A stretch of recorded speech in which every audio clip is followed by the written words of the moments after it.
Hello, my name is Giorgio Shani, and welcome to the concluding lecture on Rethinking Peace.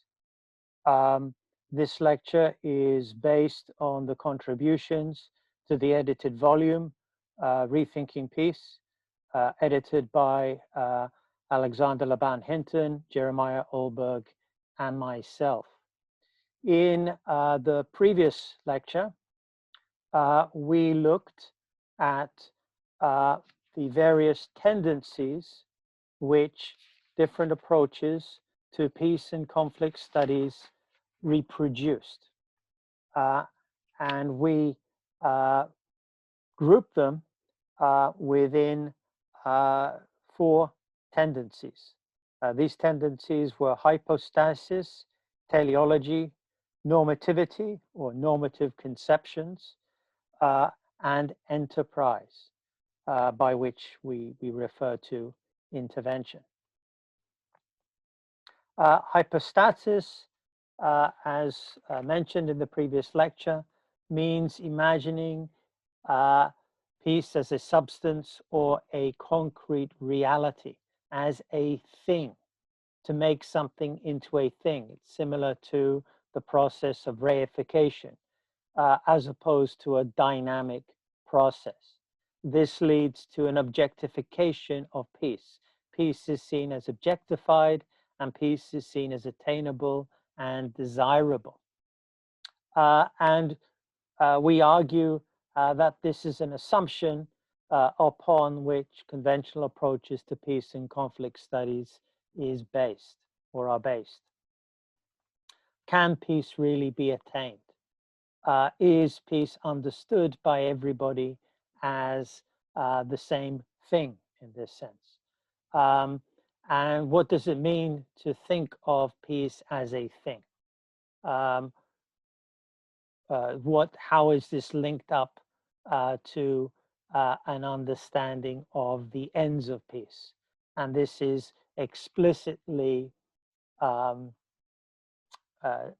discussed in the concept of teleology. So teleology regards processes as having an end point. So here, peace is an end point. We arrive at peace. This is based on a particular understanding of history as a linear process, what the ancient Greeks termed as chronos, ending in the achievement of this end state of peace. This is opposed to peace being open and multi-directional. So just as we can have different conceptions of time being both linear and cyclical, as in other cosmologies, we can see peace itself being open and multi-directional, going in different ways. And indeed, as I suggested in the last lecture, this teleological view of peace as an endpoint, as something which can be achieved, is linked to a certain cosmology or worldview. I would argue, following the work of Jacques Derrida, that we can make a distinction between the different cosmological traditions which comprise the Judeo-Christian and Islamic traditions, and we can encompass them within the term or the category of the Abrahamic, in that all 3 religions, Judaism, Christianity, and Islam, are religions based on a particular book, and the character of Abraham, who was asked by God to sacrifice his son, but sacrifices a goat instead, is central to the book or the narrative upon which this tradition is based. I would also argue that this tradition was secularized by the emergence of the Enlightenment, and particularly in the work of philosophers such as George Hegel and later in Karl Marx, who is a very secular philosopher, but who bought into this idea of teleology, of peace uh, coming about as a result of a process, a dialectical process in this view, but peace as an endpoint. So for Hegel, it was the achievement of a constitutional state. Francis Fukuyama, who we looked at last week in the last lecture, was somebody who basically argued that Hegel was right and Marx was wrong, that the constitutional state was translated by Fukuyama into the liberal democratic state, and that liberal democratic state had emerged as the final form of human government after the collapse of the Soviet Union. In other words, liberal democracy or the West had won. Marx, however, argued that there were contradictions within liberal democracy, particularly between the material basis, which was necessary for the reproduction of liberal democracy, and he called this material basis or mode of production capitalism, and he believed that only with the overthrow of capitalism and the achievement of socialism would there be peace. So there's many parallels here between arguing that peace can only take a particular form and is at the end of a particular process. It can only be realized with the establishment of a liberal democratic state, as in the liberal peace, or in the establishment of a socialist state.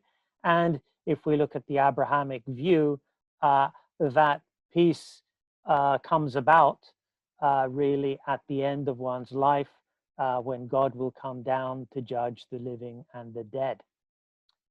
So here we have the idea of teleology being very central to understandings of peace. Peace as an endpoint, peace as a linear, although it could be dialectical, process. And linked to this is notions of a desirability of peace. This is implicit in ideas of positive peace and negative peace, and in the contrast of peace with violence. Peace is seen as good. Its goodness is unquestioned. Violence is seen as bad. Violence is seen as something which should be avoided and is seen as the opposite of peace. The fact that peace and violence exist in a relationship is not always taken into account in conventional approaches to peace and conflict studies. And I would argue, and the contributors have argued, that these values are linked to a particular tradition or cosmology, the Enlightenment or Judeo-Christianity. The Enlightenment is contrasted historically, even though the Enlightenment is seen as the age of reason and gave rise to secular modes of thought. It is contrasted with the idea of the Dark Ages. So the Enlightenment in French, lumière, just means light. So out of darkness there shall be light. This has resonances with biblical images of the creation of the world.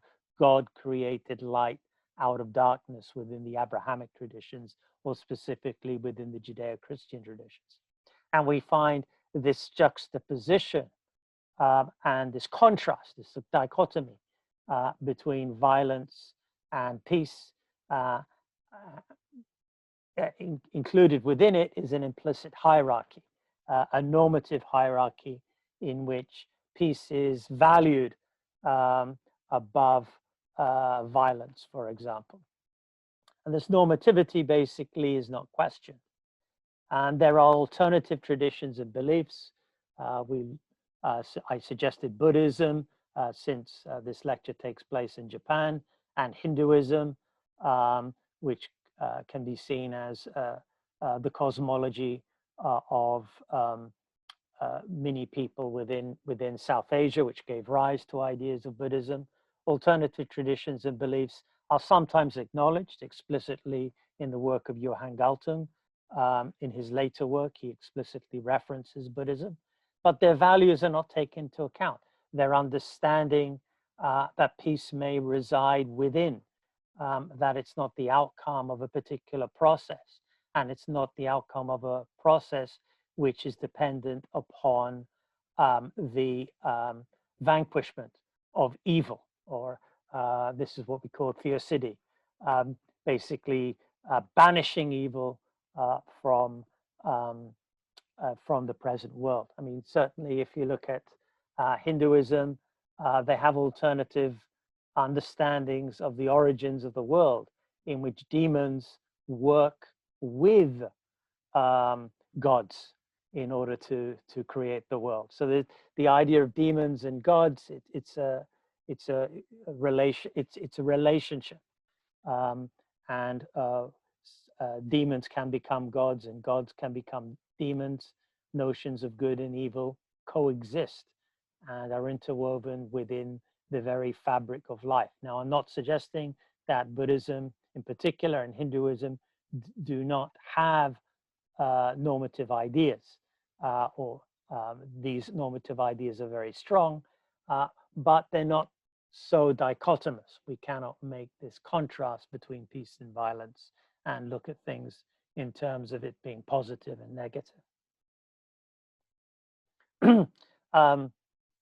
This normativity is particularly expressed within understandings of perpetual peace. So perpetual peace, if we look at Kant's famous work, which forms the basis of liberal peace building initiatives, is seen as something which is desirable and something which can only be brought about through enterprise. So enterprise, which is the final tendency, which we isolate, refers to undertakings large and small, meant to achieve the ends of peace. So peace is seen as this end point. Violence may be seen as a means to an end. The end is peace. So these ends of peace are of a particular sort that accord with the teleology and with the normative goals of peace. It can take the form of intervention in order to achieve a negative peace.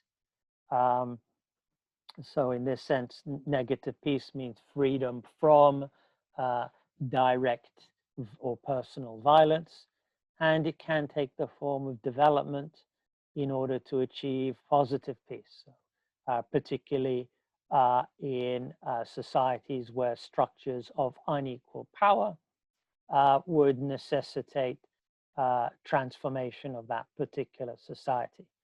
So development can be understood within the context of human development. Development is freedom rather than merely economic development. So the idea is that it is necessary to counter structural violence. And we can only counter structural violence by intervening within society, by creating institutions which can redistribute income, for example, which can create positive discrimination on the basis of, let's say, gender and ethnicity, to give people a better chance of getting into positions of power or getting employment opportunities. And as I briefly mentioned earlier, often these enterprises, particularly when we look at efforts to achieve negative peace, may be accompanied by violence. So it's very difficult to achieve negative peace without the use of force. So we see this within the United Nations peacekeeping operations. They are intended to achieve negative peace. They're often invited in by combatants. These combatants need to be states, and they attempt to maintain a negative peace by inserting themselves between combatants and to protect. They may protect civilians within the territory in which their troops are deployed, with the use of violence here. It could be argued, but you could also argue that the achievement of development or the elimination of structures of unequal power can only also be achieved through the use of violence. Certainly, if we take a Marxist approach to peace, which looks at peace as only something which could be achieved within socialism, this can only be brought about through the elimination of a particular class which monopolizes the means of production. If we look at liberal democracy or ideas of liberalism, then the creation of liberal democratic structures and societies may only be accomplished through intervention. And we see many parallels of this intervention in societies such as Iraq and Afghanistan, although we must mention that Iraq and Afghanistan, and actually Japan in the post-war period, were the reasons or the rationale for intervention was not related to liberal peace building. However, the argument was that the creation of liberal democratic structures would bring about peaceful relations between that particular society and other societies or other states.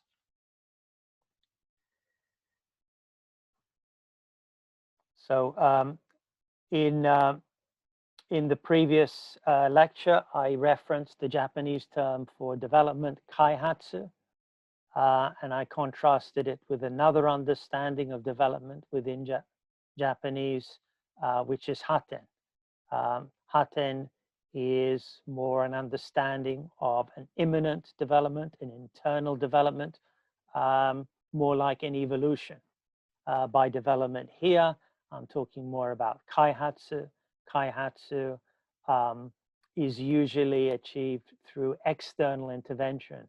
It's premised on intentionality. We want to have to develop in order to achieve peace. So peace here can be seen as linked to development. And if you look at the work of post-development theorists who are very influenced by people such as Mahatma Gandhi, development itself may be seen as a form of violence. If not a violence against human beings, then at least a violence against nature, which is commodified and seen as a resource to enable human beings to achieve peace. Okay, by way of conclusion, I concluded that negative and positive peace, and upon them, conventional approaches to peace building, conflict resolution, conflict management, liberal peace building, and understandings of a liberal hybrid peace share the same foundational assumptions. So they all, mainly I'm looking at negative and positive peace, assume peace to be a concrete reality, to be seen as a thing, and to have a telos, an endpoint, associated with certain normative goals, understandings of right and wrong, which can be brought about through enterprise, undertakings designed to further the goals of peace. So the key question, which may be posed, is, having isolated the different tendencies or identified the different tendencies within which are exhibited by conventional approaches to peace and conflict studies, how are we to rethink peace? So how can we rethink peace in a way in which challenges the tendencies of hypostasis, teleology, normativity, and enterprise?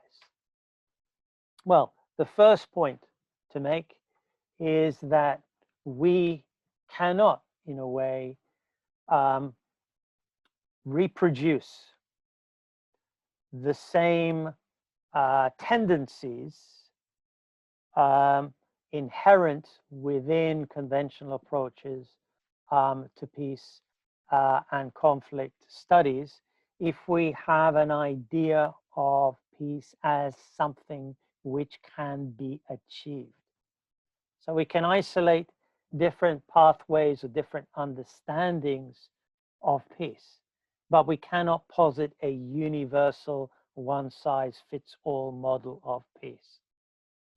So the purpose of rethinking is really to question the assumptions upon which peace and conflict studies, or peace studies, is based. So what we decided to do is just as we isolated 4 different tendencies,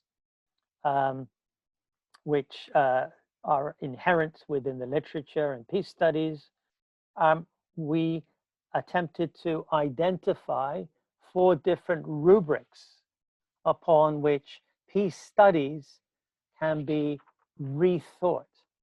Now, we are not mentioning, or we are not claiming that these four, we're going to introduce the term rubrics, or these 4 research avenues are comprehensive. We're not saying that there are only 4 avenues or 4 ways of rethinking peace. There are many different ways of rethinking peace, and it's up to the people listening to this online lecture, up to the audience to come up with your own ways of rethinking rethinking peace. Just as we were not mentioning that there were only 4 tendencies, but we isolated 4 tendencies, and we sought to isolate or identify 4 different research avenues, which can be seen as rubrics. So the idea of rubrics is very much like the Rubik's Cube. Now, if you look at a Rubik's Cube, that may be dated. This is something which was used in the 1980s and the 1990s when I was growing up. A Rubik's Cube is composed of many different colors, and the purpose of the game is to match the colors together, like so. So our starting point is that these research avenues, or these rubrics, are themselves intertwined and intermingled and enmeshed. So for the purpose of simplification, we're trying to isolate them, but they should not be seen as self-contained or as different from one another. So these research avenues, or these rubrics, can be seen to be captured by the terms, and these terms are contested: discourse, memory, translation, and finally, dialogue. Now, let us start by looking at what we mean by the concept of discourse. So discourse basically just means a particular story or a narrative. But following the work of Michel Foucault, amongst others, scholars and academics, and actually people in everyday life, have been more attentive to the effects of discourse, and particularly how these discourses are produced. So this lecture is taking place in the aftermath of the US presidential election.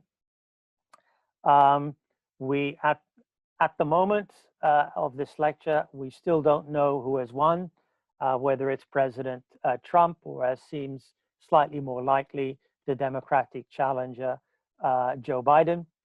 However, earlier today, the President Trump claimed that he had won the election, even though voting had not been finalized. So he claimed that he had won the election. So what he's doing is he's creating a particular discourse, a particular narrative, a particular story. And the story is that he is the legitimate winner of the US presidential election. Now, this discourse has a certain effect. The effect is that the Democratic challenger needed to basically refute this discourse. So instead of making a claim that he was the winner of the presidential election, he had to refute the claim of the president, that the president had won the presidential election, And in order to differentiate his position from that of the president, he needed to say that the process had not ended, even though he may have wanted the process to be ended, and he may have wanted to declare himself the winner of the presidential election. So discourses have an effect. Discourses shape reality. They're not just an expression of reality. So Trump didn't wait, President Trump didn't wait until the end of the election in order to make the claim that he had won. He makes the claim in order to win the election, in order to prevent votes being counted. So the effects here of a particular discourse, of a particular statement, are a measure of the power relations behind it. So President Trump can make this statement. He can make this statement because he is the incumbent president, and he is contesting the election. So he's in a position to make the statement. This statement has effects. It's not just a reflection of reality, it is an attempt to change reality. So understanding the role of discourses and understanding ideas of peace of peace as a discourse allows us to destabilize the hypostasis, that which is reified, that which is objectified. In this sense, understandings of reality. So if we are to take President Trump's claim as reality, that he has won the election, then this, in a sense, would end the process of the election. If, on the other hand, we are to understand it as a discourse with a particular effect, then we are destabilizing the reality which President Trump wants to present to us. We're destabilizing his claim. Allied to this, when we look at ideas of peace studies, looking at peace as discourses with power effects. A great example here will be liberal peace. What does liberal peace building enable? What does the discourse of liberal peace building enable? One argument which has been made by critics of liberal peace building is that the discourse of liberal peace building enables intervention in the internal affairs of other states, which can be seen as a form of imperialism. So allied to this is an attempt, and there's a lot of normativity here, to de-objectify peace. So this is, to use a genealogical method, the method pioneered by Friedrich Nietzsche and also popularized by Michel Foucault. A genealogy means going back in history, going back in time, and questioning, how did something become a thing? How did peace become desirable? How do states become liberal democratic? How do we come up with the understanding that liberal democratic states are the final form of human government and are a more peaceful form of human government than other forms? So how does a thing here become a thing? Now, genealogy, by going back into history, de-objectifies it, looks at it as a process. So if we look at liberal democracy is not a thing. Liberalism and democracy have different genealogies. They have different ancestors, different starting points. If we look at democracy, it goes all the way back to ancient Greece and is based on the idea of the rule of the people. Liberalism, on the other hand, is based on freedom, the freedom of the individual. Now, if we look at the 19th century, particularly within the United Kingdom, we find that there's a conflict between liberals who wanted to restrict the franchise and those who were in favor of extending the franchise between Democrats. Liberals believed that greater democracy would mean that the rights of individuals to their life, liberty, and property could be compromised by the rule of the majority or the tyranny of the majority. So de-objectifying here understandings of liberal democracy, the objectifying peace poses the question, how did a thing become a thing? If we understand liberal democracy as a discourse and we introduce a genealogical method, then we find that they have very different ideas of liberalism and democracy, have different roots, and that these roots come together at a particular time. But this is not teleological, it's not preordained. Liberalism and democracy emerged as different ideas. And if we look at the work of Immanuel Kant, he was looking at ideas of a republican form of government rather than a liberal democratic form of government.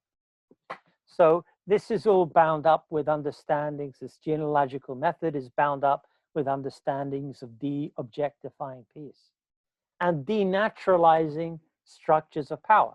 So understanding peace as a discourse and a genealogical approach would be to denaturalize structures of power, to look at how understandings of liberal democracy, for example, so for the sake of argument, we're looking at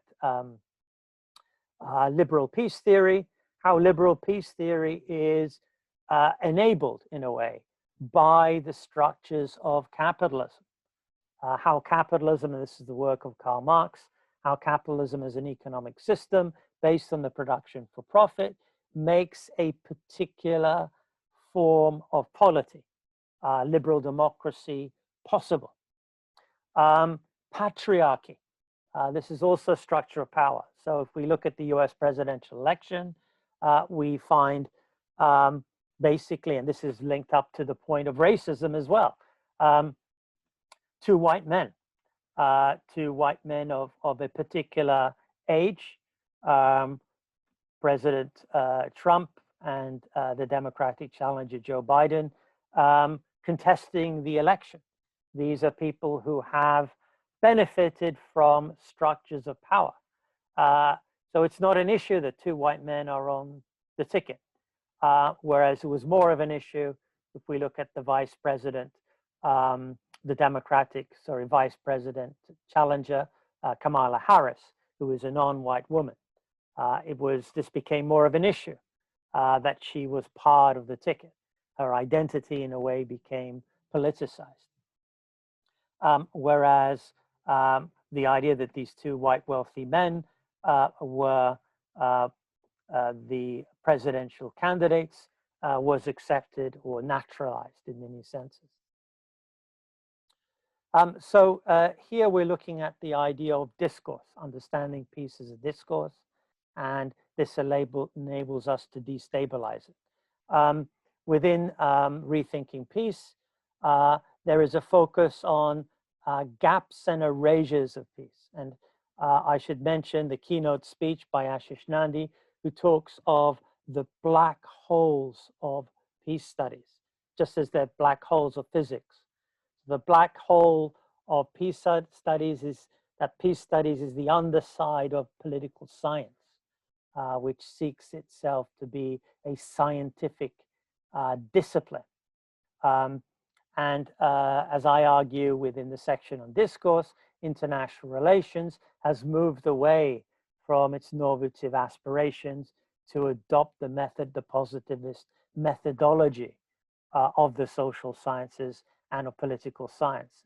And this is othered peace studies. So peace studies is seen as othered of international relations or political science. It's seen as normative. It's not seen as reality. It's not seen as enabling us to explain an objective understanding of reality. Now, linked to this are different conceptions of time. So just as there can be different discourses, there can be different conceptions of time. And the key role here is played by memory. So memory can be seen as transrupting the linearity of teleology. It subverts the teleology of history. So basically, if we look at time, time understood chronologically links present and past. What does memory do?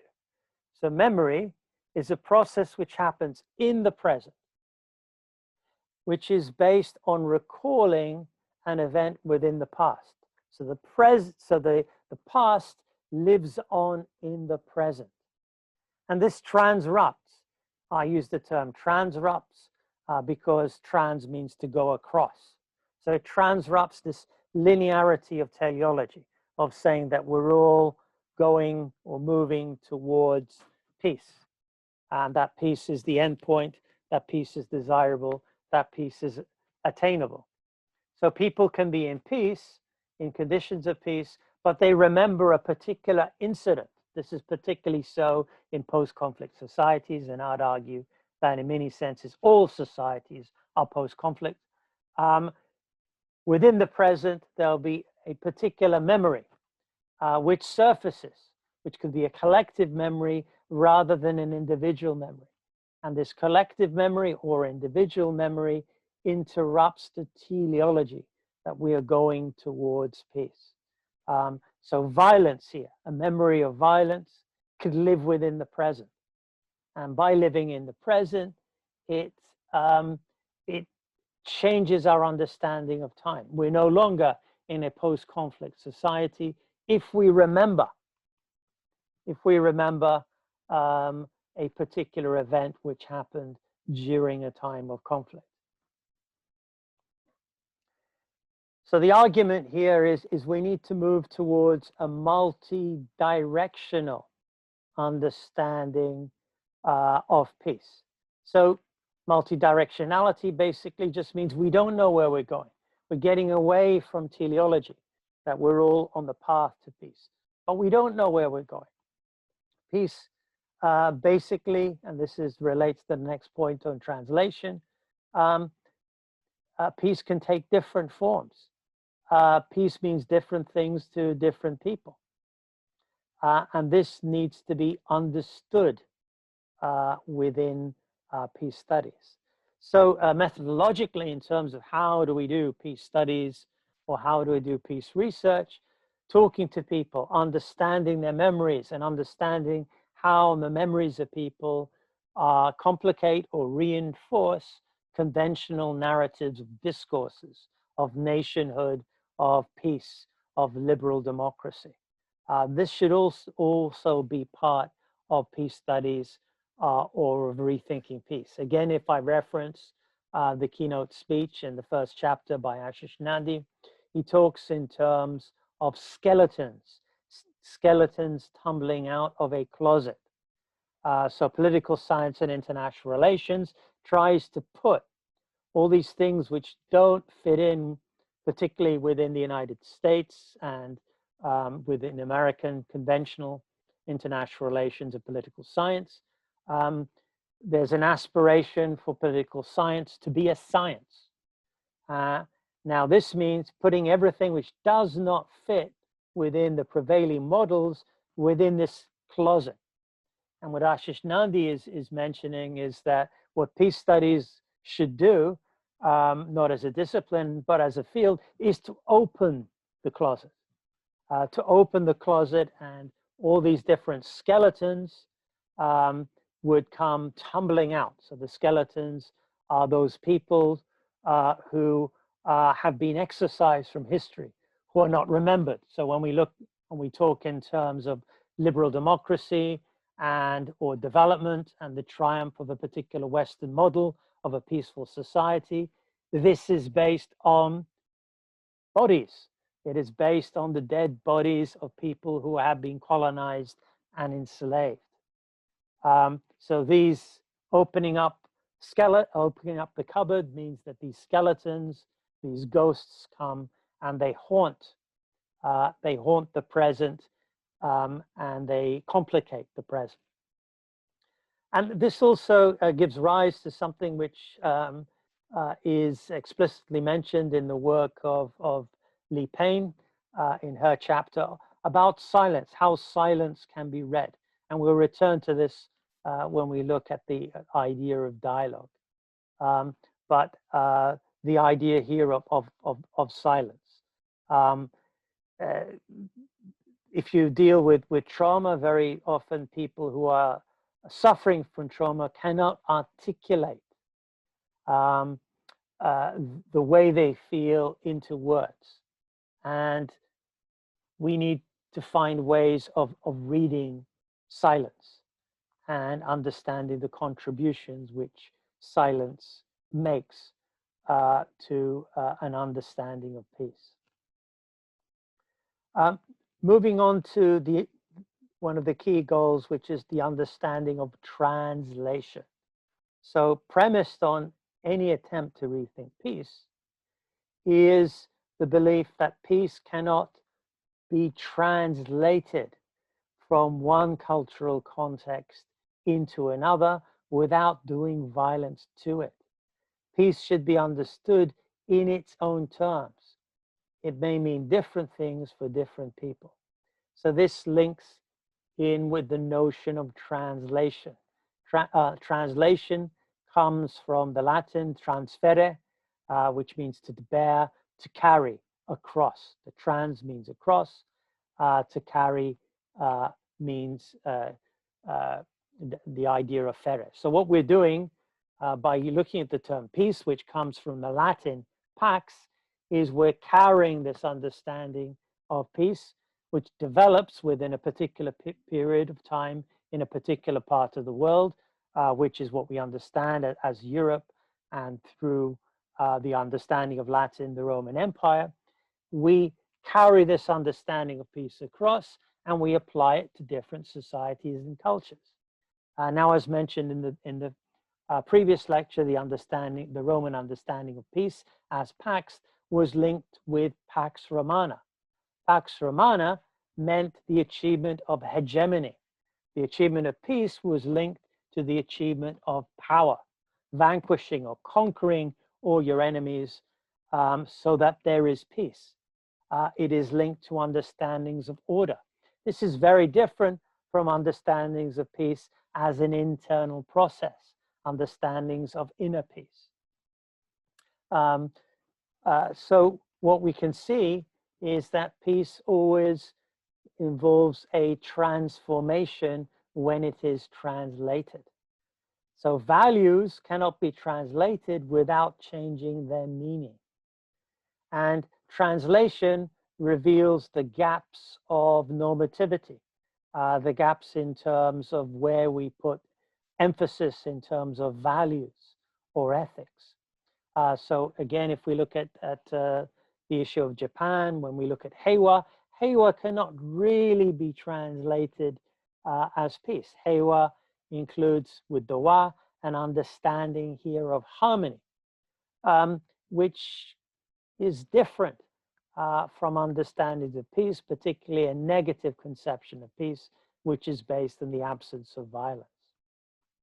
Also, if we look at positive conceptions of peace, which attempt to counter unequal structures of power, then we see that any attempt to achieve positive peace will mean disrupting social harmony. So peace itself cannot be translated. Translation involves understanding the plurality of different understandings of peace.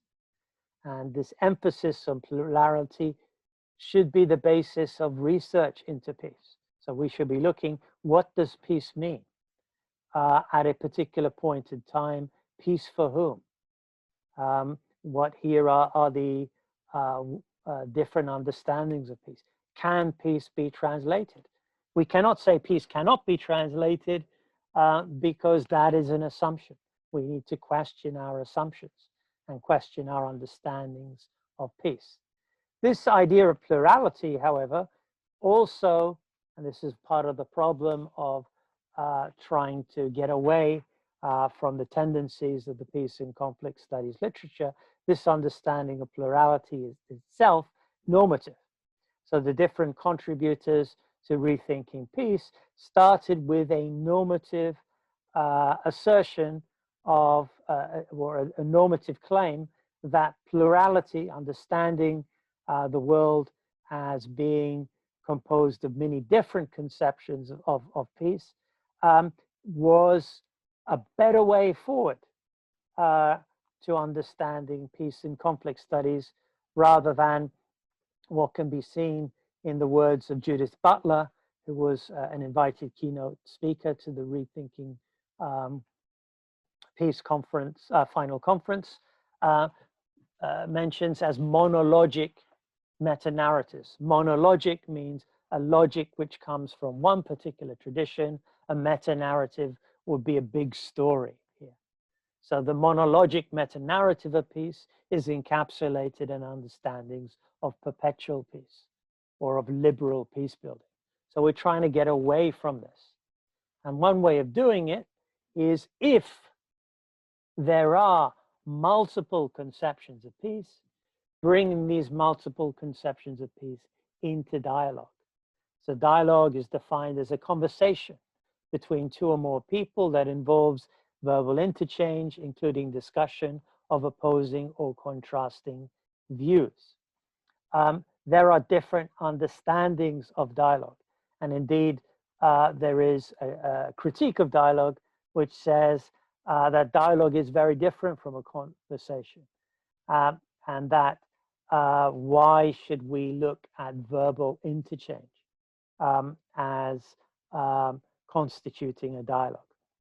Why should opposing or contrasting views be asserted? So the idea of opposing or contrasting views is based on binary oppositions, which itself can be seen as part of a particular cosmology.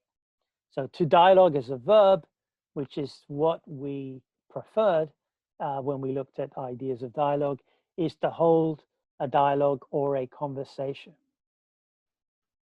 So as mentioned beforehand, and as referenced in Lee Payne's chapter, is silence dialogue or a refusal of dialogue? How is silence to be understood? Silence, I mentioned silence within the context of memory. So the silence, let's say, of a victim in a particular court, or in a court of transitional justice. How is the silence of the victim to be understood? How could the silence of a perpetrator be understood? And what are the relationship between victims and perpetrators? Can victims be perpetrators and perpetrators victims? So the key point we're trying to make is the ends of peace can't be assumed. And the emphasis placed on the contributions, particularly by Morgan Brigg and Hartmut Baer to Rethinking Peace, is on the concept of relationality, understanding peace as existing in a relation. So we're getting away from a world of things to a world of relations, where relations constitute us. So peace, in a way, is not a thing. Peace is an outcome here of a process. Our identities are not fixed. Our identities come from relating with one another. And dialogue is a way of relating with one another. So dialogue, in a way, conversing with others, allows us to construct self and to construct an other. Without a dialogue, without engaging with difference, there is no self and there is no other. Hartmut Baer takes as a starting point an assumption of difference, that in order to get to peace, in order to understand peace, we have to understand difference as articulated in its own terms. And we have to understand that we may not be able to understand, but we have to respect different viewpoints, and we need to de-essentialize identities. So there is no fixed identity here. If we have fixed identities, then this inhibits the idea of a dialogue, because within a dialogue, our identities should be transformed or can be transformed.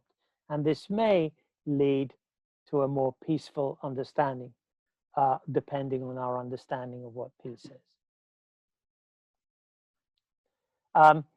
Sorry, the final term here, which is mentioned, so we emphasize relationality, is also pluriversality.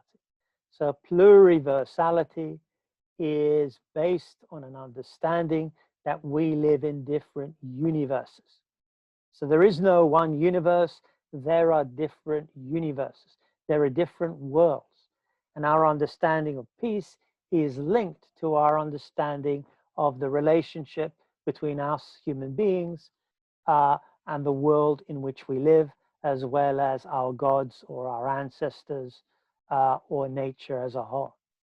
So this understanding of pluriversality is emphasized in the literature of post-development, particularly the work of Arturo Escobar and Walter Mignolo, amongst others. So this understanding of pluriversality is opposed to utopian enterprise, the view or the impulse to create a perpetual peace. Perpetual peace and everlasting peace means peace for everybody, for all human beings, which is based on similarity, which is based on on sharing the same universal conception of peace. And this is brought about through enterprise, through undertakings large or small. So by way of conclusion, what we're suggesting is that rethinking peace does not mean finding better ways to bring about the ends of peace. It means destabilizing through discourse, denaturalizing, and de-objectifying peace. Peace is no longer a thing. It's no longer an objective to be attained. We're suggesting that working on memory allows us to disrupt, I prefer the term transrupt, the linearity of teleology, meaning the idea that peace is an end point and that peace can be achieved. Translation and emphasis on translation emphasizes the plurality of different views of peace, which can exist at the same time. Different understandings of peace, which can exist at the same time, which need to be brought into conversations with one another through dialogue. So dialogue brings these plural views of peace into conversation. And what I would like to suggest by way of conclusion, which is my own contribution, I hope my own future contribution as part of a collective to different understandings of the project of Rethinking Peace. I would say that Rethinking Peace is premised on rethinking our relationship with the world in which we live. And by the world in which we live, I am talking not just in terms of the material world, but also the spiritual world, the inner domain of what gives us identities, or what gives us our normativity and our understanding of peace. Related to the project of dialogue, I would say that this dialogue needs to be pluriversal. It needs to be based on different conceptions of universality, because peace is embedded in different conceptions of universality. And that the task of rethinking peace would be to think of different ways of bringing these different worlds into conversation with one another. Thank you very much for your attention. For further information, please look at Rethinking Peace. as published by Rowman and Littlefields International, which should be available online. So edited by Alexander Laban Hinton, Jeremiah Alberg, and myself.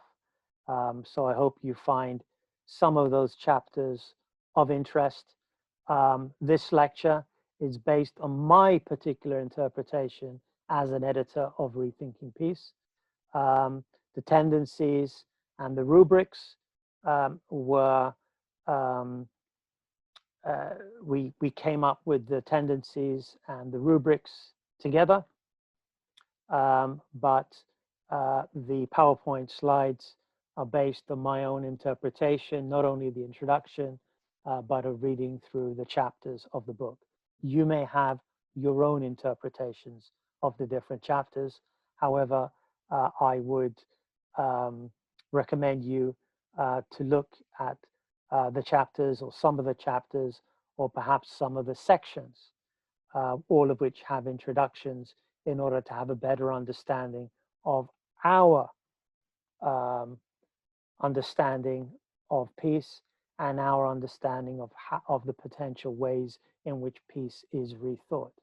So the idea is that these contributions pose questions, and that these questions will form the basis of a discussion in which you will all be involved. Thank you very much for your understanding and for your attention.